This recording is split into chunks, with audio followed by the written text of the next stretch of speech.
Okay. Hi, everyone. So we have Dwayne, and he is going to talk about the ways to protect the sensitivity data and PII with the Microsoft Purview Compliance Manager. So over to you. Yeah, thanks. Thank you very much. Welcome, everybody. I believe in this track, I'm the last presenter. You got the closing notes after me. Probably been a long day for everybody. I'm just starting mine. I'm in the United States, and it is 7:15 a.m. Hope you have enjoyed the presenters.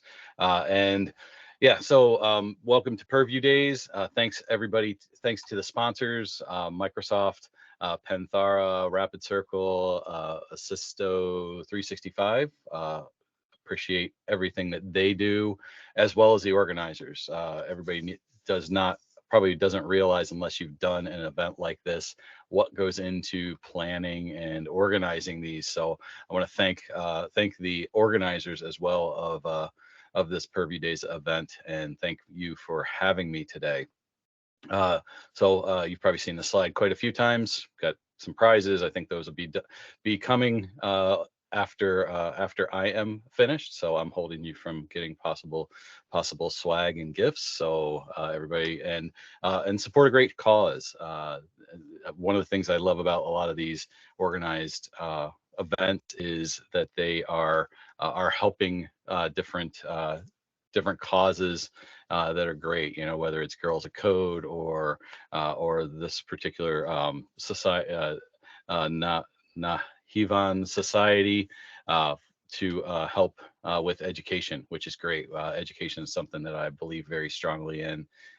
As a Microsoft and ISC squared trainer, so great to have that to have that as part of the event. Yes, I am Dwayne Natwick. I am a global principal cloud security lead for Eviden. We recently rebranded our digital big data and security and cloud practice of Atos into Eviden as a spinoff GSI. And today I'm going to talk about 5 ways to protect sensitive data and PII with Microsoft Purview Compliance Manager, which many of this is probably going to be a summarization of a lot of the other presentations that you've seen today. Really good to kind of bring it all together as we close out Purview Days. I'm a security MVP with Microsoft, as well as hold multiple certifications. Let's talk about how we can protect our sensitive data. And so what we're going to talk about in this session is we're going to talk about some strategies to secure and govern our data in the cloud. We're going to talk about how to protect against data exposure and maintain our levels of compliance. Really, I mean, key to any governance over our data is knowing where our data is located and understanding what data is sensitive. So we'll talk about some of those ways to do that as well. And then finally, sovereignty of data based on privacy restrictions. How do we maintain those levels of sovereignty? Obviously, if we are looking at data from a global perspective, there are local uh, compliance regulations around how that data is used, where that data goes, and things like that. So we need to take those things into account as well. So first and foremost, when we think about governing and securing our data, there's really a 4-step process. And anybody that's ever gone through, you know, some of the Microsoft trainings around data engineering and data protection and all those has probably seen kind of this step through before. But it all starts with knowing your data. And I say this in just about every presentation about any topic that I'm doing, is that if we don't know our data and know where our data is and what our data is, we can't govern over our data. I mean, it's the same thing goes with security, with securing our environments. Why are we using them? What's public? What's private? All of those things go into our preparation and our governance to secure and maintain compliance within our data, and also then hopefully, ultimately diminishing the risk that we may have in exposure. And so once we do that and know what data we have, where it resides, how it needs to be governed, we can then protect our data. We can prevent data loss, and then we can govern our data. And we'll talk about different ways to do that and different areas within the Microsoft Purview Compliance Manager that we can handle these things. Like I said, it's going to be some review to certain presentations you've already seen today, but it's kind of hopefully bringing together and going to make the assumption that the organizers had saw my uh, presentation, my session, and really felt the same way that I'm seeing it. That it kind of brings together everything that you've seen and heard today from a lot of the other great presenters. So like I said, let's start from the top, and it's planning. And there's a cliche uh, that I use quite a bit, that we have, is a failure to plan is a plan to fail. So if we don't have a plan and we don't know where our data is located, we are going to get ourselves in a lot of trouble as we move along. We can, it's the same with architecting design. It's the same, everybody in the news, everybody's talking about chat GPT and talking about AI and machine learning. It's only as good as how you plan it. There's a level of human interaction and human error that is going to go into everything that you are working with on a daily basis, especially when it goes into cloud technologies and our data. So we need to, we need, as an organization, to sit down with the stakeholders and sit down and understand what is our important data within our organization. What is sensitive data? Where is our personal identifiable information, our personal health information, if we are a healthcare organization? Where does that data reside? Is it mixed in with public data? Uh, and how do we then make sure that we uh, are handling it properly as we move along that scale, those steps to govern our data? And some of the tools, as we'll go through and talk through this, that we have within Microsoft 365 with our E5 licenses within the Purview Compliance Manager or Compliance Portal, is we have privacy risk management with Priva. We have data classification, and we have information protection with sensitivity labels, where we can then start to label that data. Once we know that data, we can start doing and making sure that we are handling that properly. Great thing that Microsoft's doing within Purview is that it is not just Microsoft 365 data. It's data that's in Azure storage. It's data that's in uh, at a certain level, Azure SQL databases. It's AWS S3 buckets. So if even if you're a multi-cloud organization, we can have ways to utilize the tools within Purview to classify that data across our infrastructures. And really a key thing then is, after we understand that data and we identify that data and know that data, what data is sensitive, what is that data that we need to protect. We're going to protect that data. We're going to label it uh, as that sensitive and protected data. We want to apply, obviously, encryption across its use, rather than just and that's make verify that encryption at rest is in place, which it defaults within Microsoft, but it might not within other cloud providers. It might not on premises. We need to make sure we're applying that encryption. We need to restrict those accesses, make sure our permissions are proper. So we want to make sure that that is taking place as well, and we want to provide watermarks on that data and identify what data might be records so that it doesn't get changed. Make sure that we are letting people know that this data is confidential. So things that we can do with that within sensitivity labels as well as data loss prevention allows us to do that, allows that that tagging of that data so that we are protecting it properly. And so so we have to take that into account as we go through the process of governing our data and looking at our data in all of the proper ways. Protecting data exposure. So once we've tagged this data, uh, once we have once we know where our data is, what do we need to do now to prevent that data loss? What How do we detect that risky behavior and prevent accidental sharing of sensitive data? The insider risk management that Abhijit was just talking about in the previous session. Do we have particular insider threats that are that are removing tags and sharing information? That's a very key aspect to preventing data loss, is making sure there's not oversharing, whether it's accidental or malicious, within our own in our own organization.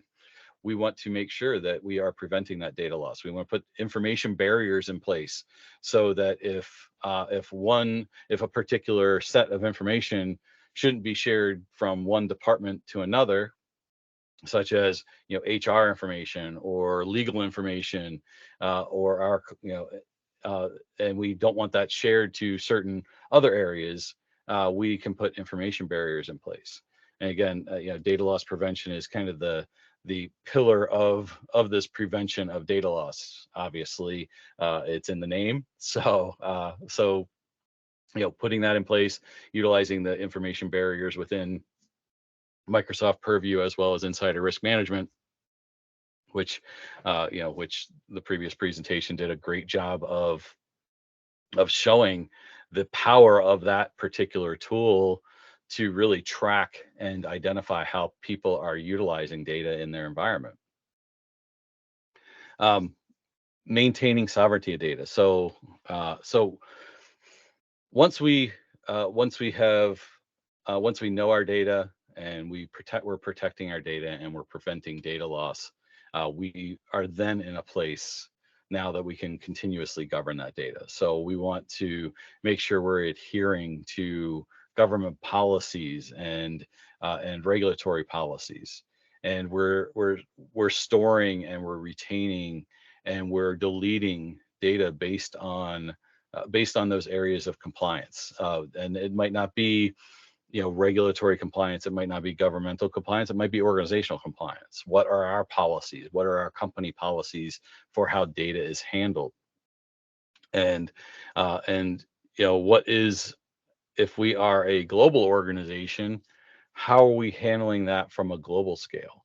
What are we doing beyond, beyond just where we're located to protect data and how data is handled? If we have customers we may have customers in India, but we might be handling, working with customers in the UK or in the United States, uh, or France. France has some very stringent laws regarding privacy and sovereignty. Even beyond GDPR, for how data is handled and how privacy is handled within the country and within their borders. So we need to make sure that certain information that is processed in certain countries are maintained in that country and don't leave that country without proper notification, proper permissions, and things like that. Whether that's our personal identifiable information or health information, or even company business type of information. Those are all things we need to think about, and we can do that utilizing tools. Again, information barriers is one of those. Making sure that in Azure we're utilizing proper regions for our storage accounts and our databases and things like that. Data lifecycle management tools, and really this goes back a little bit, probably could have been even on the know your data standpoint, is retention labels and records management. Properly tagging a piece of sensitive data, or a important um, important data piece of data as a record, will also govern over um, that document, to avoid potential breaches and potential losses of information. So we want to think about that. We take it to a point of we may have governance that we have to put over that data for retaining retaining data for a certain amount of time. I'll use an example of the United States. Tax records need to be retained for 7 years, and then after that, they could be deleted and removed, because you no longer are in a situation where you might be audited by the federal government. So we want to make sure that we're tagging that properly. We're putting retention labels in on those records, so that and anybody that accesses those records along that 7-year time scale is logged, because we want to make sure that that data has not been tampered with, it hasn't been changed across the during that time frame, because it might be a legal document. We won't want somebody changing some level of terms and conditions, or anything within the environment and within that document. So that's what we're tagging. Those important pieces of information, like contracts and things like that, become very important in there. Human resource records. We don't want somebody going in and altering certain things, like somebody's social, or accessing somebody's social security number, accessing their that identifiable information that could be used for identity theft. We want to continue to go through, and we want to continue to maintain those levels of privacy. With GDPR, we want to also manage and maintain the ability for that right to be forgotten within GDPR. If a person says, "Hey, I want you to remove everything from my system," we need to be able to find that person's information, and maintain that life cycle, maintain the ability to delete that, and the ability to then the auditability of tracking that as well, which also goes into that governance of our data. If we don't audit from step one of tagging and classifying our data all the way along the path of that life cycle of that data, we aren't doing things properly. Because if there is a breach, if somebody's personal data is uh, compromised, we want to make sure that we can find that and track that path. Very similar to the insider risk management presentation that you just saw. You can actually follow follow the path and the road of somebody removing a label, and then sharing that information or downloading that information, and being able to do that is very important part of governance and governing your data. So we need to know from the time you tag that data, all along the lines of what takes place and how that data is handled, especially if it's something that is PII or PHI for health information. Example, my the letter was received this week by one of my family members. There and it's a known art. She found the article last night that that one of the automakers had their pension system, essentially what it sounded like, their pension system was hacked, and pretty much possibility that thousands of people's uh, personal records, all the way down to like their time of employment and their Medicare, which is retiree healthcare in the United States, was compromised.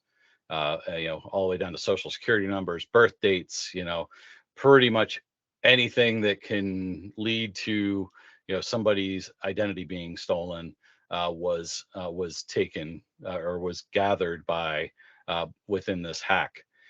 So part of that governance and part of the understanding that is the company or somebody that they hired did their investigation and then sent a letter out to everybody that could have been compromised. um, Very costly to an organization. You don't ever want to get to that point, but they were able to identify all of those areas. I received one myself from I can't remember who the vendor was that I was using. I believe it was my internet provider. Uh, that No, it was my cell phone provider that they were hacked, and they believe that they didn't get any of my sensitive information. They just got information about my account more so than anything. But they didn't, their post-mortem or their investigation showed that they weren't able to get my social security number, my address, or anything like that, thankfully. But still, those are all damaging aspects of data leakage that become areas of concern, as well as reputational damage. So that cell phone provider, they have to go out and they have to send a press release out that they're hacked. They have to send some to all their users, especially if they're publicly traded type of companies. And then that causes harm to their organization, and that's really a very strong piece. Could cause them revenue damage. Now, I use this a lot now. At Ignite, there was a speaker at Microsoft Ignite back in the fall. I was talking about security, talking about the, kind of the threat landscape, and how, how, uh, how we are, how we're concerned, and, all these data breaches that we hear about. And they made a very powerful statement that I use quite often now, is that every organization, every company has, worldwide, has has either seen a breach, uh, does not know that they had a breach, or they're lying about having a breach. So, in other words, it's going to happen. It's just how much damage is going to be caused when it does happen. And that's really what it goes down to, the whole data protection and if you think about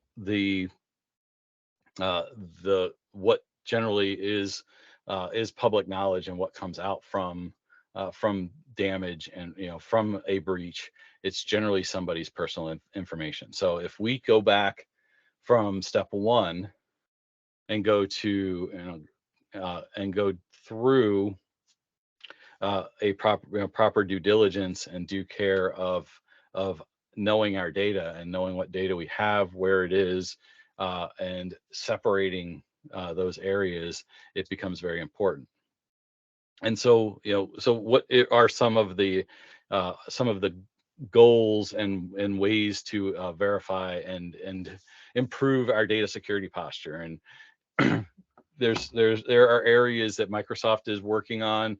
This is it's not a new thing to think about, but data security posture management has kind of become a new buzzword, so to speak, a new area of security within our cloud environment.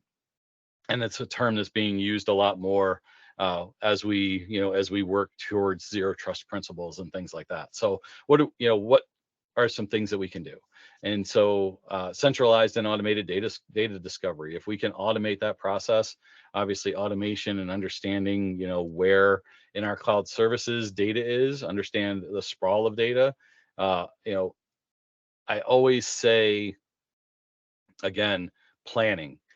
Planning, training is another big area here, because data sprawl is not just the risk and compliance managers or responsibility.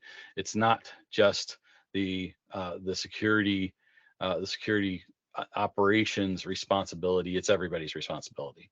So if you have a piece of sensitive information, you got a piece of information with somebody's social security number on it, or somebody's somebody's name, birthday, phone number, address on it, don't put that in a public location, or and make sure you're tagging it. Make sure that you understand what how you would handle it, and handle it like it's your piece of information. Handle it like it's your credit card statement. Handle it like it's your birth certificate.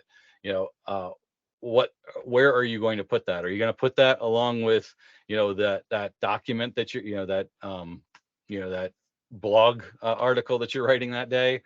No, you're going to put that in a separate location. So maintaining and automating, centralizing the data discovery is important, but also user training and user understanding of how we're going to handle that data, where we're going to put that data.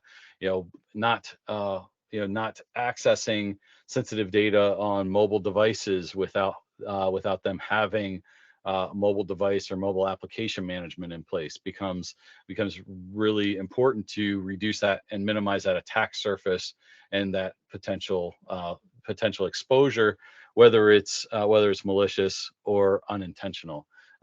Having that data overshared. Zero trust principles. We throw around the word zero trust constantly. But it is an important aspect, and it's becoming more and more the de facto way of protecting and governing over our cloud infrastructures and our hybrid infrastructures. Just having this up front, you know, doing constant verification of who's accessing data, understanding permissions and rights, and analyzing that all the way through the cycle, all the way through our identity, our network, our infrastructure, our devices, our applications, and then ultimately our data.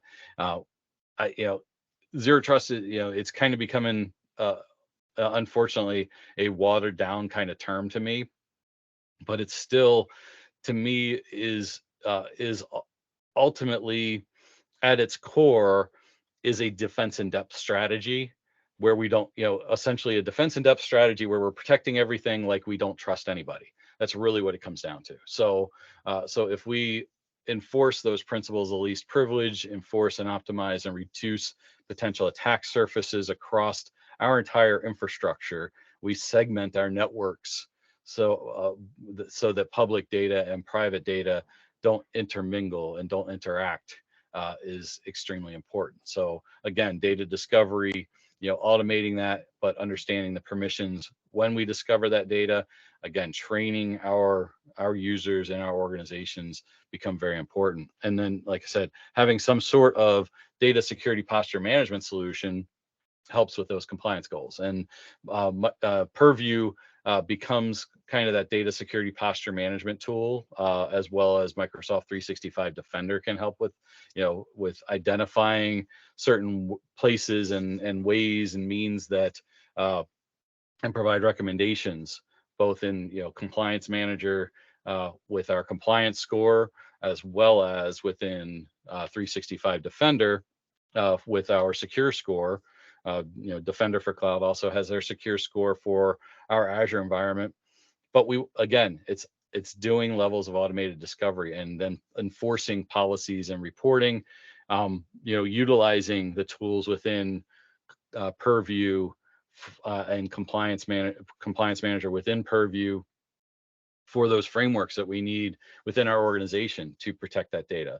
And it's good to utilize those and put those in place regardless of whether we're required to do that. If we're handling any kind of credit card information, we should be thinking about maintaining a level of PCI DSS. If we're doing any business in Europe, GDPR. If we're handling healthcare information, even though HIPAA is a United States privacy for healthcare, privacy standard for healthcare. It it pertains to healthcare information across the board. So it gives you those frameworks. Using something like NIST, for which is again a United States federal standard, but it is a very thorough standard for protecting, for mitigating risk and protecting against and securing, putting proper security controls in place. So we want to think about what those controls are, who's accessing, and who is going to be utilizing those sensitive data types. I can't stress enough how important auditing is, and tracking, training, and planning. Those are ultimately, key things along that governance life cycle that we need to think about and continue to address throughout. So just to kind of summarize things and bring things full circle here, we've talked about what we need to do to know, in terms of knowing your data, protecting your data, preventing data loss, and governing your data. And it, as I said, it goes along with proper planning, proper training, and then proper understanding, auditing, and watching over and governing over your data throughout the process of your organization, of that data lifecycle.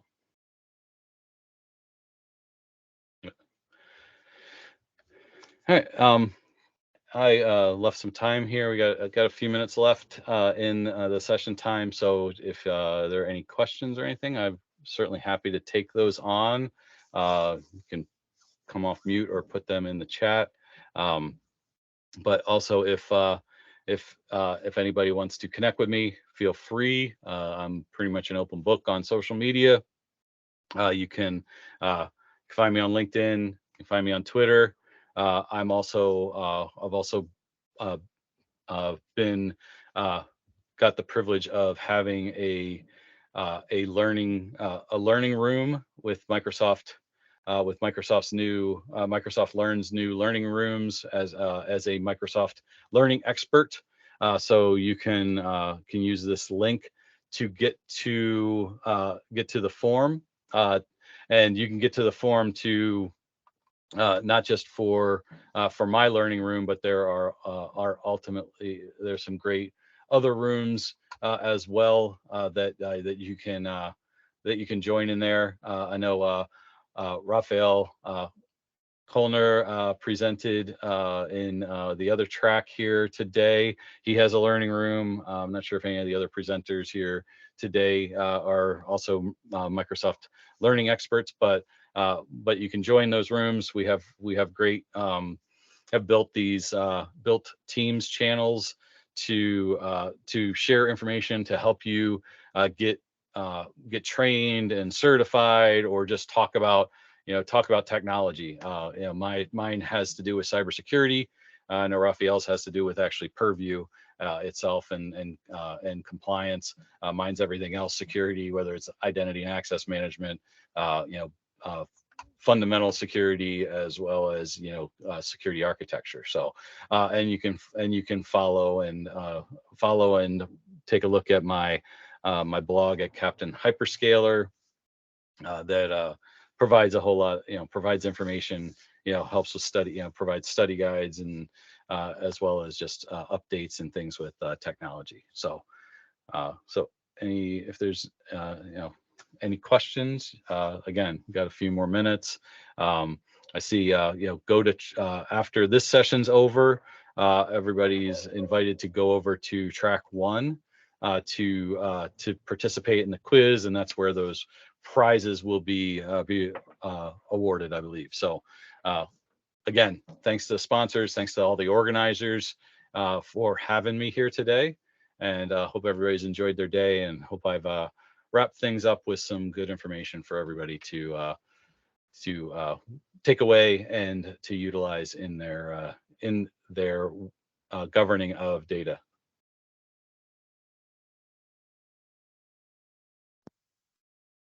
Thank you so much for your session. Yeah, thank you so much. I'll stop recording.